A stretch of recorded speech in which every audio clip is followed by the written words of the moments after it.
Gara Beeteliitti haa baanu gargaarsa waaqaa guyyaa rakkoo guyyaa ariisaa haa yaadannu.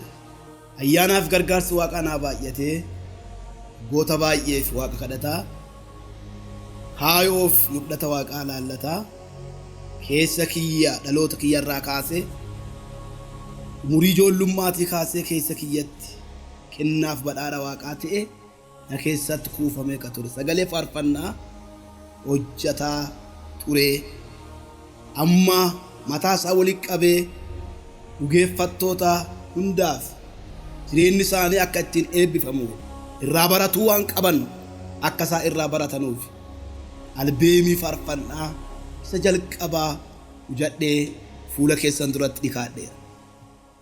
Albeemichi kun mata dureen isaa dhage'aa guddadhe jetti. Maan dhage'aa? Maan dhage'aa ture laata? Maan dhage'aa guddate laata? Maarra dhaabatee akkas jedhee faarfate laata? Waan jedhamu dhage'iisaaf guyyaa san ibsi faarfannaa kanaa gadi fageennaan fuula keessan duratti kasini dhikaatu ta'a. Guyyaa isaa hin dogongorin si'a lammaffaa 2 haga 4 bara 2016 ta'a. Magaalaa Shaakkisoo mana barumsaa iskuulii jalqabaa dudda duuba mana sagada Makkaana Yesuus Birbisa Nagayaa irratti oduun baasaa qophootti. Waaqa humna sii ta'u qaabbiille sii ta'u akka wal dhagginu abdii qaba. Haga sanii asitti ayyaanni waaqaa hunda kennaafuu haa baay'atu.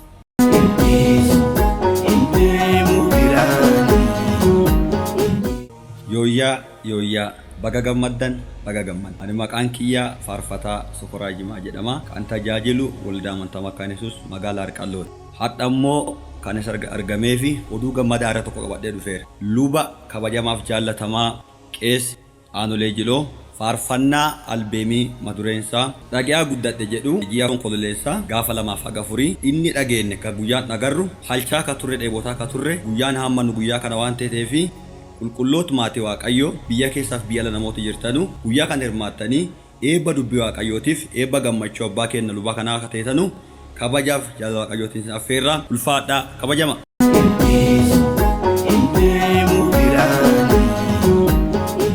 Yooyyaa qulqullooti waaqaa araarreef nageenyi waaqaa addeessin jirtan hunda keessaniif haa ta'u nagaan geettan babaaroofa fayyoo nageenyi isin badhaadhaayyuu faarfataa Nigaatuu Haroo jedhama.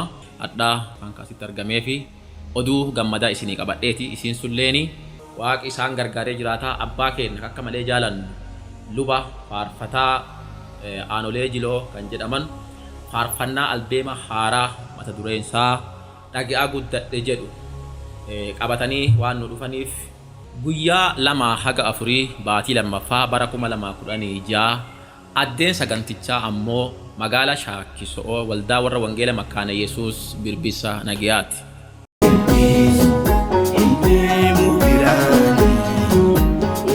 Yooyyaa nageenyi badhaadha akkam jirtu jajjaboo waaqee eebbifamuuti. Ani faarfattuu Meerii Booramaa jedhama. Sababii adda tanaa argamee fi eebba faarfannaa ka luba keenya faarfataa Aanolee Jiloo beeksisa barbaadeeti. Bara 2016 baatii lammaffaa guyyaa 2 haga 4tti waldaa warra Makkaana Yesuusii magaalaa Shaakkisoo mana sagada Birbisa Nagayaa keessa waan geggeeffamuu fi qulqullooti waaqaa achitti argamtanii akka eebbifamtan jaalala gooftaatii isin gaafannaa eebbifamaa isin jaalladha. Akkam jirtu kolbaan waaqaa nageenyi waaqaa mara keessaniif haa baay'atu. Ani obboleessa keessan Dhibba Galgalooti. Oduu gammachiisaa tokko qabadhee isiniif dhiyaadhee jira. Innis luba faarfataa Aanolee Jiloo albeemii mata duree isaa dhage'aa guddadhe jedhu qabatee isiniif dhiyaatee jira. Kanaaf gaafa guyyaa 2 haga 4 ji'a lammaffaa bara 2016 waldaa amantoota wangeelaa Makkaana Yesuus magaalaa Shaakkisootti mana sagada Birbisa Nagayaa waa eebbifamuu fi gaafa guyyaa kanaa dhuftanii akka eebba kana qoodantan jaalala waaqaatiin isin gaafanna.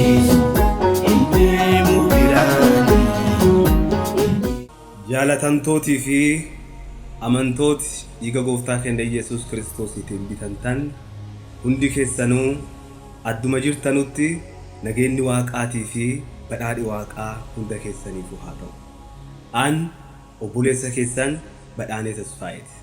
Oduu gammadaa qabadhee isinii dhiyaadhee jira. Isiilleen abbaan keenyaa lubii faarfataa Aanolee Jiloo faarfannaa albeemii mata dureen isaa dhaga'aa guddadhe jedhu qabatee waan dhiyaatee jiruu fi Sinodoosii Adoolaa Gannaalee sabakaa shaakkisoo mana sagada Birbisa Nagayaatti bara 2016 ji'a lammaffaa gaafa guyyaa 2 haga 4tti waan qophaa'eeruu fi hundi keessaniyyuu jaalala waaqaatiin affeeramtan.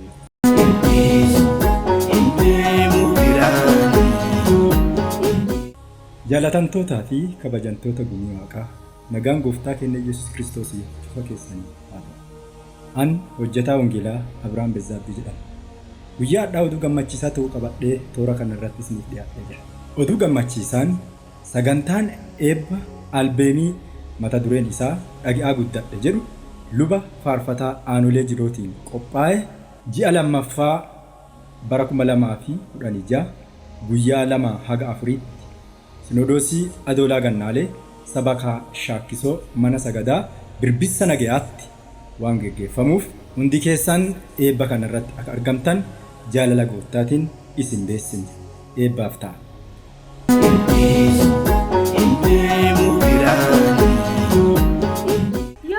Ammallee irra deebi'eessin jedha. Yooyya kabajamtooti maatii Waaqayyoo hundi keessanuu baga gammaddan jecha oduu gammachiisaa takka qabadhee isiniif dhiyaadheera. Ani ka oduu gammachiisaa qabadhee isiniif dhiyaadhee faarfattuu Badhaatuu Maarqoosii jedhama. Koottaa dinqii Waaqayyoo walii wajjin ilaalla. Dinqiin kunis eebba faarfannaa albeemii mata dureen isaa dhaga'aa guddadhe jedhu ta'a. Karaa nama baay'ee jaalannu abbaa keenya luba Aanolee hin faarfatas hin lallabu. Yaada gara waaqaas hin dubbata. Nama kan baga gammadde jecha guyyaa eebbichi itti geggeeffamu ji'a lammaffaa guyyaa 2 haga 4 bara 2016 koottaa walii wajjin qoodanna. Dinqii Waaqayyo hojjetu walii haa laallu. Galatoomna.